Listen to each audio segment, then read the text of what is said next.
Welcome mga ka-houses! So ngayon, ito ang kauna-unahan kong video about sa foreclosed properties ng pag-ibig o yung mga narimata na.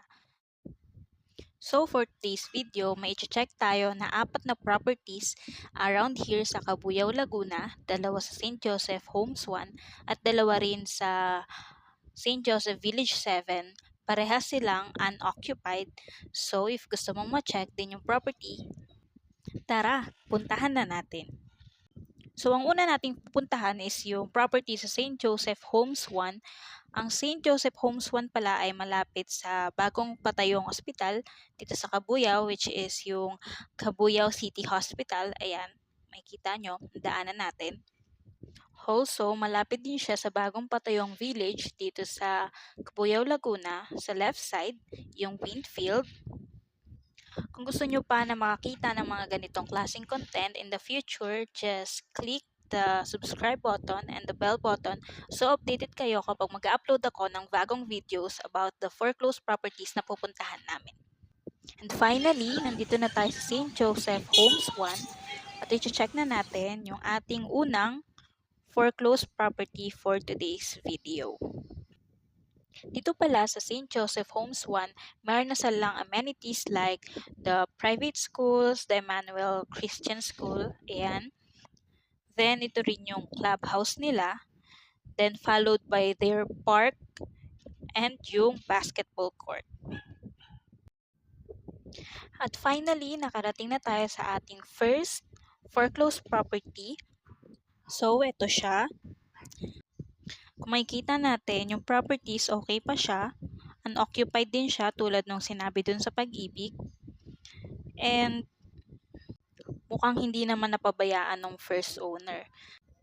Kasi kung titingnan natin yung kabuuan, konting stains lang sa pintura yung problem niya and yung konting sira sa pinto. So try naman natin tingnan yung loob. Ayan, kung makikita natin, tiles na rin yung loob niya. Kompleto pa yung mga pinto niya. Tingnan natin dito sa kabilang side.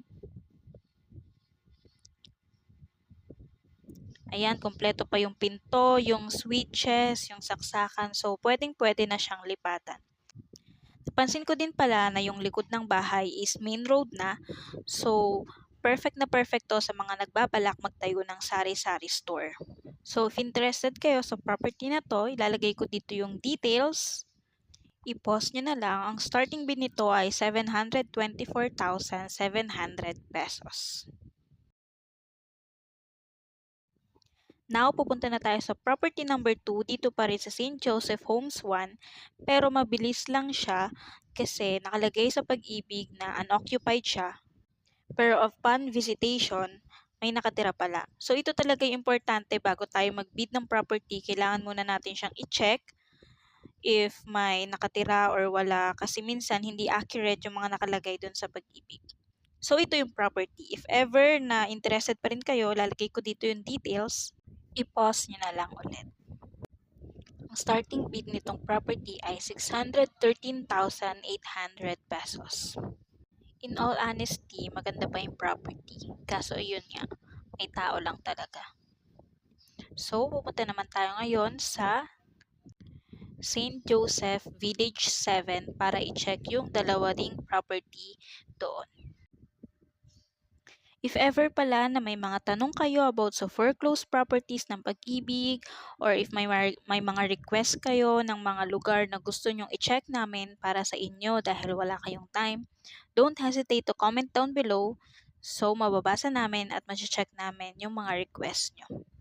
And finally, nandito na tayo sa ating third property for today's video. Maganda rin yung property na to, okay pa yung pintura, ready na rin tirahan. And most of all, sa titirang family dito, secure mo na agad yung safety nyo kasi meron na siyang gate. Malawak din yung lot area so pwede pa kayo magpatayo ng garden dyan. And katapat din siya ng court so perfect din siya sa mga gustong mag-start ng sari-sari store. If ever na interested kayo, lalagay ko dito yung details and pause nyo na lang ulit para mabasa. And now, pupunta na tayo sa last property dito pa rin sa St. Joseph Village 7. Itong last property na napuntahan namin is medyo masukal, pero if may tiyaga ka, kaya mo namang putulin na lang yung mga puno. Ayan, makikita nyo. And sa price niya na 400 plus, hindi na siya masama. Pwede na rin siyang tirhan, basta linisin lang yung harap. And then if interested kayo sa property na to, ilalagay ko dito yung details. Basahin nyo na lang po ulit.